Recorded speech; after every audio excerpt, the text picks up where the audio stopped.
What's up, super fans? My name is Zay, and we finally have information about the new Avatar series. Oh my god! As you know, Avatar is my favorite fandom, so I've been waiting on bated breath for any kind of information. And the only semblance of that we had for a long time were the leaks, and it looks like they were true. Now, when the leaks were first released, I wasn't the biggest fan of what was coming out. But we've had some time to think on it, and I think I feel a little optimistic. Let's go ahead and read through the information that we got. Oh my god, I can't believe we actually have information about this. And then I will share my thoughts with you afterwards. So it looks like we have an official title. It might just be a working title, but still, we'll go with it now. It's called Avatar 7 Havens. And the caption for this, not the actual post, but the caption for it says, "When the world needed her most, she appeared." Avatar 7 Havens is set in a world shattered by a devastating cataclysm.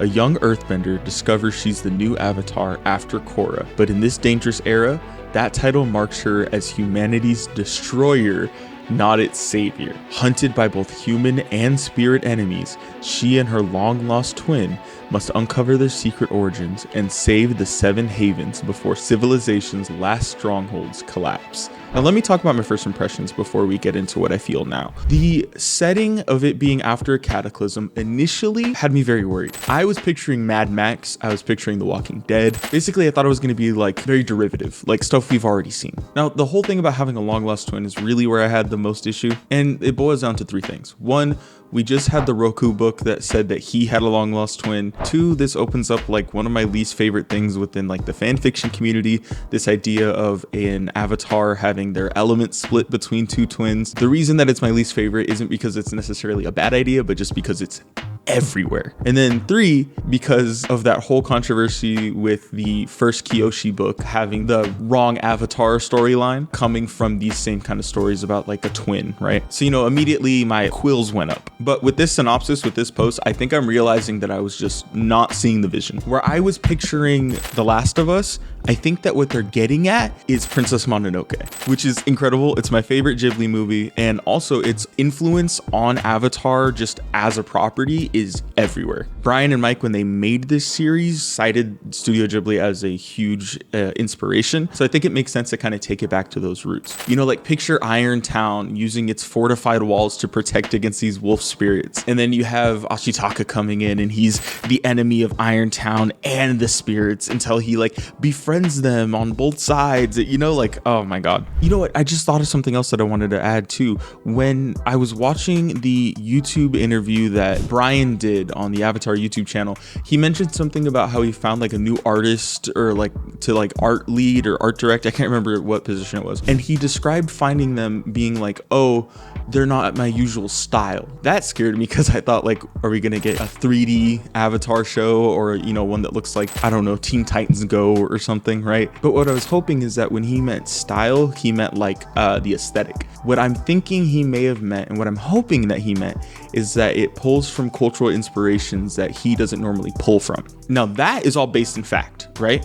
And deductive reasoning. This next part is just me hoping. I hope that that means that we get a Black Avatar. I have a video coming out soon that I wanted to do for Black History Month, but it's about my relationship with Avatar, being African American, and this weird like discriminatory experience I had with another Avatar fan a long time ago. Basically, Avatar since the very beginning has had Black people, but they've never been at the spotlight, and I think it would be cool to show that. So that's what I'm hoping, is that we're gonna see some like African influences, and that's what he was talking about with style. Anyway, back to this. So I wanted to talk about the devastating cataclysm. I love this. In book 4, we already saw that Korra completely changed everything by, you know, leaving open the spirit portals, having a bunch of different consequences. So this feels like an extension of that. I'm guessing this cataclysm that they're talking about is something where she failed to save the world and in the process died, leading to the next Avatar. But what I love about that possibility is that it kind of puts this meta narrative about how people see Korra. I mean, just look up Korra on Reddit and you'll get so many neckbeards talking about how she's the worst Avatar to exist and she ruined the Avatar cycle and blah blah blah blah blah, you know? So now that they literally say on here that the title of Avatar marks her as humanity's destroyer and not savior, it feels like, yeah, that's what people are trying to paint Korra's legacy as, is that she's like this destroyer and stuff, which makes me wonder if this is going to be something that she failed at or a decision that she made knowingly, like leaving the spirit portals open. Either way, I'm very excited to see how that plays out. I'm a Korra stan. I absolutely love her, if you couldn't tell. And Janet Varney is still around around doing stuff with Avatar, so I would love to see her come back in spirit form as Korra. Oh my god, I just made myself so excited. But as I mentioned earlier, there's this part about the long lost twin. Now, I've already said my piece about how I'm kind of worried about that, but I'm hoping that they can really pull this off. I will say my hesitation is in that whole like fan fiction, like if a twin is born as the Avatar, do they get half the elements and blah, blah, blah. I've never found that to be a particularly exciting premise, but I know that if that's the direction these creators want to go, sure, they'll do a great job, and I will go into it with an open mind. 2025 is a year of just enjoying fandom, so I'm not going to go into it already thinking that things are going to be bad,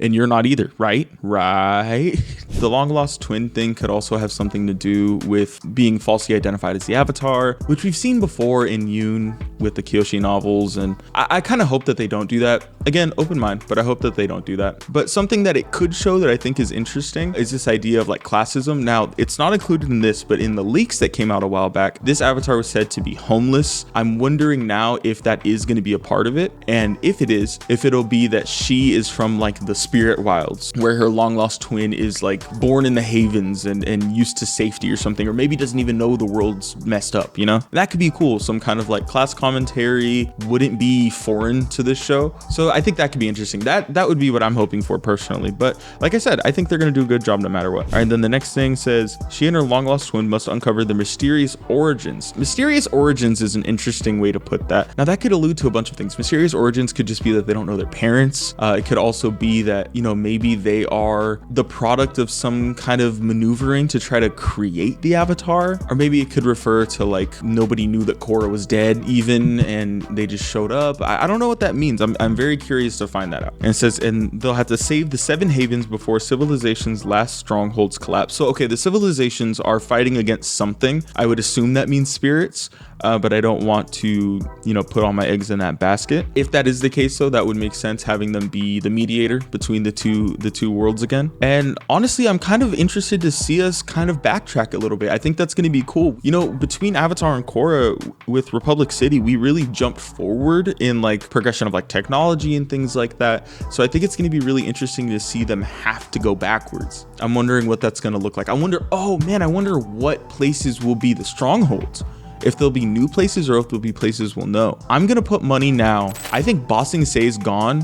I think people have retreated to the underground Ba Sing Se city from book 2. I think the entire fire capital's gone. I think they've gone back to island living. I think the air temples are probably still there. I can't imagine that they would be too messed up. Oh, but they are a center for spiritual activity. Air nomads are fully nomadic now. They don't have any homes. Water tribes forced to like the outer parts of the land. And then I think Zaofu's gonna stay around. I think Zaofu's still kicking. I think those are gonna be my predictions for how the world itself will work. But I mean, look, that gives us so much stuff to look forward to. I've completely changed my mind on this. I was very hesitant and guarded, but I think this is gonna be something really cool. And we will be covering all the updates and all the episodes that'll eventually come out, all the content for that, because as you guys know, this is my favorite fandom and this is my favorite thing to do with that. So anyway, I want to hear what you think about this new Avatar series coming out. Are you excited? Are you trepidatious? What are you looking forward to seeing the most? Let me know down in the comment section below. And hey, while you're down there, leave a like on the video and subscribe to join the Superfan Society. We are a great group of fandom loving people that love to talk about the things that we love. And if you subscribe today, you'll be an initiate. I know how that sounds. We're not a cult, but you may have to engage in some rituals. Anyway, make sure to subscribe. Anyway, thank you so much for being here with me today. I really appreciate it. I will see you soon with another video, but until then, stay super.